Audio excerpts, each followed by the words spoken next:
ಸ್ನೇಹಿತರೆ, ನಮ್ಮ ವಿಡಿಯೋ ನೋಡುತ್ತಿದ್ದರೆ ದಯವಿಟ್ಟು ನಮ್ಮ ಚಾನೆಲ್ ಅನ್ನು ಸಬ್ಸ್ಕ್ರೈಬ್ ಮಾಡಿ. ನಿಮ್ಮ ಬೆಂಬಲವೇ ನಮ್ಮ ಶಕ್ತಿ. ಪ್ರತಿಯೊಂದು ಸಬ್ಸ್ಕ್ರಿಪ್ಷನ್ ನಮ್ಮನ್ನು ಇನ್ನಷ್ಟು ಉತ್ತಮ ವಿಷಯಗಳನ್ನು ತಯಾರಿಸಲು ಪ್ರೇರೇಪಿಸುತ್ತದೆ. ಹಾಗಾಗಿ ಸಬ್ಸ್ಕ್ರೈಬ್ ಮಾಡುವುದನ್ನು ಮರೆಯಬೇಡಿ. ನಮಸ್ಕಾರ ಗೆಳೆಯರೇ, ದೇಶ ಪ್ರೇಮಿಗಳೇ, ನಮ್ಮ ಯೂಟ್ಯೂಬ್ ಚಾನಲ್ಗೆ ಸ್ವಾಗತ ನಿಮಗೆ.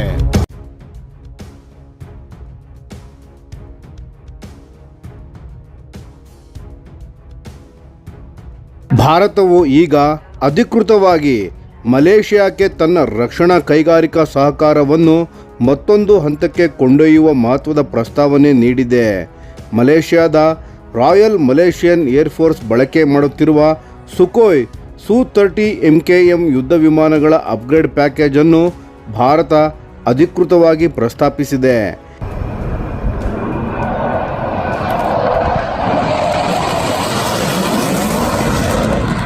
ಈ ಪ್ರಸ್ತಾವನೆಯ ಪ್ರಮುಖ ಅಂಶವು ಏನೆಂದರೆ, Su-30 MKM ಯುದ್ಧ ವಿಮಾನಗಳಿಗೆ ಭಾರತದಲ್ಲಿ ಅಭಿವೃದ್ಧಿಪಡಿಸಿದ Astra MK-1 beyond visual range BVR air to air missile integration ಮಾಡುವ ಆಯ್ಕೆಯು ಈ ಒಪ್ಪಂದದಲ್ಲಿ ಸೇರಿದೆ.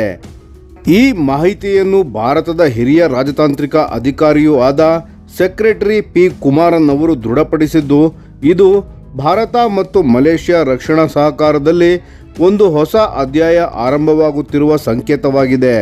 ಮಲೇಷಿಯಾ ಈಗಾಗಲೇ 18 Su-30 MKM ಮಲ್ಟಿರೋಲ್ ಫೈಟರ್ ಜೆಟ್ಗಳನ್ನು ಬಳಕೆ ಮಾಡುತ್ತಿದೆ. ಈ Su-30 MKM ವೇರಿಯಂಟ್ನ ಮೂಲ ವಿನ್ಯಾಸವು ಭಾರತದ Su-30 MKI ಯುದ್ಧ ವಿಮಾನದ ಆರ್ಕಿಟೆಕ್ಚರ್ನಿಂದಲೇ ಬಂದಿದೆ. ಅಂದರೆ ಒಂದೇ ರೀತಿಯ airframe philosophy, thrust vectoring ಎಂಜಿನ್ಗಳು, digital fly by wire control system ಇವೆಲ್ಲವೂ ಎರಡೂ ವೇರಿಯಂಟ್ಗಳಲ್ಲಿ ಸಾಮಾನ್ಯವಾಗಿವೆ. ಆದರೆ ವ್ಯತ್ಯಾಸವು ಇರುವುದು ಏವಿಯಾನಿಕ್ಸ್ ಮತ್ತು ಮಿಷನ್ ಎಲೆಕ್ಟ್ರಾನಿಕ್ಸ್ನಲ್ಲಿ. ಮಲೇಷಿಯಾದ MKM ವೇರಿಯಂಟ್ನಲ್ಲಿ ರಷ್ಯನ್, ವೆಸ್ಟರ್ನ್ಸ್, ಸ್ಥಳೀಯವಾಗಿ ಇಂಟಿಗ್ರೇಟ್ ಮಾಡಿದ ಸಿಸ್ಟಮ್ಗಳ ಮಿಶ್ರಿತ ಕಸ್ಟಮೈಸ್ಡ್ ಏವಿಯಾನಿಕ್ಸ್ ಸೂಟ್ ಬಳಸಲಾಗಿದೆ. ಭಾರತದ ಈ ಅಪ್ಗ್ರೇಡ್ ಆಫರ್ನ ಶಕ್ತಿ ಏನು ಅಂದರೆ, ಭಾರತಕ್ಕೆ Su-30 MKI ಯುದ್ಧ ವಿಮಾನಗಳ ಭಾರೀ ಕಾರ್ಯಾಚರಣೆಯ ಅನುಭವ ಇದೆ. ಭಾರತದ ಬಳಿ ರಷ್ಯಾ ಹೊರತು ವಿಶ್ವದ ಅತಿದೊಡ್ಡ ಮತ್ತು ಅತ್ಯಂತ ಸಕ್ರಿಯ ಸುಖೋಯ್ ಫ್ಲೀಟ್ಗಳಲ್ಲೊಂದಾಗಿದೆ. HAL, ಹಿಂದೂಸ್ತಾನ್ ಏರೋನಾಟಿಕ್ಸ್ ಲಿಮಿಟೆಡ್ ಸೇರಿದಂತೆ ಭಾರತೀಯ ರಕ್ಷಣಾ ಕೈಗಾರಿಕೆಗಳು AL-31 engine spare supply, braking ಸಿಸ್ಟಮ್ಗಳು, ಪ್ಯಾರಾಶೂಟ್ ಸಿಸ್ಟಮ್ಗಳು, ಕ್ರಿಟಿಕಲ್ ಸಬ್ ಸಿಸ್ಟಮ್ ಮೇಂಟೆನೆನ್ಸ್ ಈ ಎಲ್ಲ ಕ್ಷೇತ್ರಗಳಲ್ಲಿ ಗಾಢ ಅನುಭವವನ್ನು ಹೊಂದಿವೆ. ಇದೇ ಅನುಭವವೇ ಮಲೇಷಿಯಾದ ಯುದ್ಧ ವಿಮಾನಗಳ ಸರ್ವಿಸ್ ಲೈಫ್ ಎಕ್ಸ್ಟೆನ್ಷನ್ ಮತ್ತು ಕಂಬ್ಯಾಟ್ ಕೇಪಬಿಲಿಟಿ ಎನ್ಹಾನ್ಸ್ಮೆಂಟ್ಗೆ ಬಲವಾದ ಆಧಾರವಾಗುತ್ತಿವೆ. ಈ ಪ್ರಸ್ತಾವನೆಯ ಅತ್ಯಂತ ಮಹತ್ವದ ಅಂಶವು ಏನೆಂದರೆ, ಅಸ್ತ್ರ MK-1 BVR ಮಿಸೈಲ್ ಇಂಟಿಗ್ರೇಷನ್. ಈ ಅಸ್ತ್ರ MK-1 ಮಿಸೈಲ್ ಈಗಾಗಲೇ ಭಾರತೀಯ Su-30 MKI ಯುದ್ಧ ವಿಮಾನಗಳಲ್ಲಿ ಕಾರ್ಯಾಚರಣೆಯಲ್ಲಿದೆ.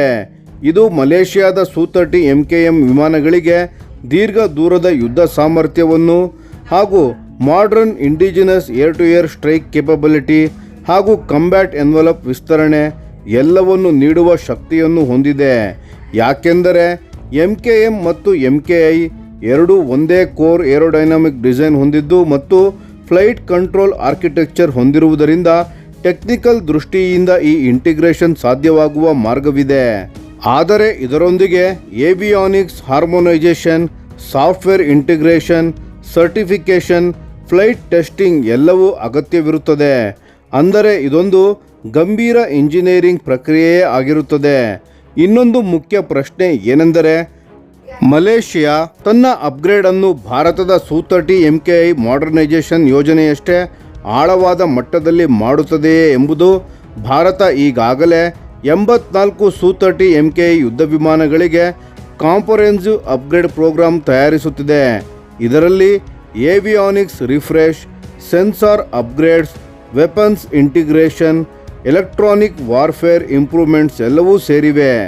ಮಲೇಷಿಯಾ ಕೂಡ ಇದೇ ಮಟ್ಟದ ಅಪ್ಗ್ರೇಡ್ಗಳನ್ನು ಆಯ್ಕೆ ಮಾಡಿದರೆ engineering validation, flight testing, certification cycle ಈ ಪ್ರಕ್ರಿಯೆ ಮಾತ್ರವೇ ಸುಮಾರು 5 ವರ್ಷಗಳವರೆಗೆ ತೆಗೆದುಕೊಳ್ಳುವ ಸಾಧ್ಯತೆ ಇದೆ ಎಂಬ ಅಂದಾಜು ಇದೆ. ಈ ಒಪ್ಪಂದ ಕೇವಲ ತಂತ್ರಜ್ಞಾನ ಮಾತ್ರವಲ್ಲ, ಇದು ಸ್ಟ್ರಾಟಜಿಕ್ ಲೆವೆಲ್ನ ಸಹಕಾರ ಕೂಡ ಹೌದು. ಮಲೇಷ್ಯಾಕ್ಕೆ ಇದು proven Sukhoi sustainment ecosystem, diversified weapons integration pathway, long term life cycle support ಅನ್ನು ಒದಗಿಸುತ್ತದೆ.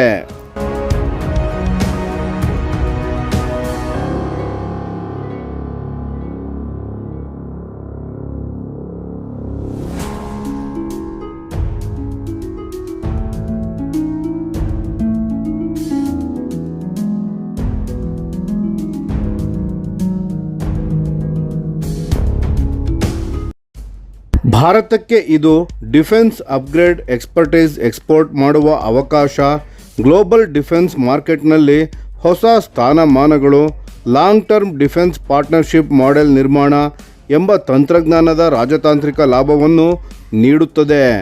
ಇಂದಿನ ಯುದ್ಧ ವಿಮಾನ ಮಾಡರ್ನೈಸೇಷನ್ ಅಂದರೆ ಕೇವಲ ಹಾರ್ಡ್ವೇರ್ ಅಪ್ಗ್ರೇಡ್ ಅಲ್ಲ, ಇದು ಈಗ ಕೊಲಾಬೊರೇಟಿವ್ ಕೇಪಬಿಲಿಟಿ ಬಿಲ್ಡಿಂಗ್ ಮಾಡೆಲ್ ಆಗಿದೆ. ಭಾರತ ಈ ಮೂಲಕ ಕಾಂಪೋನೆಂಟ್ ಸಪ್ಲೈಯರ್ ಆಗಿರುವುದಕ್ಕಿಂತ ಮುಂದೆ ಹೋಗಿ ಲೈಫ್ ಸೈಕಲ್ ಪಾರ್ಟ್ನರ್ ಆಗಿ, long term combat capability builder ಆಗಿ ತನ್ನ ಸ್ಥಾನವನ್ನು ಸ್ಥಾಪಿಸುತ್ತಿದೆ. ಈ ಮಾತುಕತೆಗಳು ಮುಂದುವರೆದರೆ Su-30 MKM ಅಪ್ಗ್ರೇಡ್ ಪ್ರಾಜೆಕ್ಟ್ ಜಗತ್ತಿನ ಇತರ ಸುಖೋಯ್ ಬಳಕೆದಾರ ರಾಷ್ಟ್ರಗಳಿಗೂ ಕೂಡ ಒಂದು ಮಾದರಿಯಾಗಬಹುದು. ಇದು ರಿಪ್ಲೇಸ್ಮೆಂಟ್ ಬಗ್ಗೆ ಅಲ್ಲ, ಇದು ಪ್ರೂವನ್ ಏರ್ಫ್ರೇಮ್ನಿಂದ ನೆಕ್ಸ್ಟ್ ಲೆವೆಲ್ ಪರ್ಫಾರ್ಮೆನ್ಸ್ ಅನ್ಲಾಕ್ ಮಾಡುವ ಪ್ರಕ್ರಿಯೆಯಾಗಿದೆ. ಇದು ಮುಂದಿನ ತಲೆಮಾರಿನ ವಾಯುಯುದ್ಧ ಪರಿಸರದಲ್ಲಿ ಈ ಫ್ಲೀಟನ್ನು ಕ್ರೆಡಿಬಲ್, ರಿಲೆವೆಂಟ್ ಮತ್ತು ಲೀಥಲ್ ಕಂಬ್ಯಾಟ್ ಪ್ಲಾಟ್ಫಾರ್ಮ್ ಆಗಿ ಉಳಿಸುವ ತಂತ್ರವಾಗಿದೆ. ಇದು ಕೇವಲ ಅಪ್ಗ್ರೇಡ್ ಒಪ್ಪಂದವಲ್ಲ, ಇದು ಭಾರತ ಮತ್ತು ಮಲೇಷ್ಯಾ ನಡುವಿನ ದೀರ್ಘಕಾಲೀನ ರಕ್ಷಣಾ ಪಾಲುದಾರಿಕೆಯ ಭವಿಷ್ಯದ ಬ್ಲೂಪ್ರಿಂಟ್ ಆಗಿದೆ.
ಈ ವಿಡಿಯೋ ನಿಮಗೆ ಇಷ್ಟವಾಗಿದ್ದರೆ ಲೈಕ್ ಮಾಡಿ ಮತ್ತು ನಮ್ಮ ಚಾನೆಲನ್ನು ಸಬ್ಸ್ಕ್ರೈಬ್ ಮಾಡಿ ಹಾಗೂ ಬೆಲ್ ಐಕಾನ್ ಒತ್ತಿ. ಯಾವ ಅಪ್ಡೇಟ್ಗೂ ಮಿಸ್ ಆಗಬೇಡಿ. ಡಿಫೆನ್ಸ್ ಸುದ್ದಿಗಳನ್ನು ತ್ವರಿತವಾಗಿ ಪಡೆಯಿರಿ. ನಿಮ್ಮ ಬೆಂಬಲವೇ ನಮ್ಮ ಶಕ್ತಿ. ಭಾರತ ಬಲಿಷ್ಠವಾಗಲಿ ಎಂದು ಆಶಿಸುತ್ತಾ ಭಾರತ ಮಾತೆಗೆ ಜೈ. ಧನ್ಯವಾದಗಳು.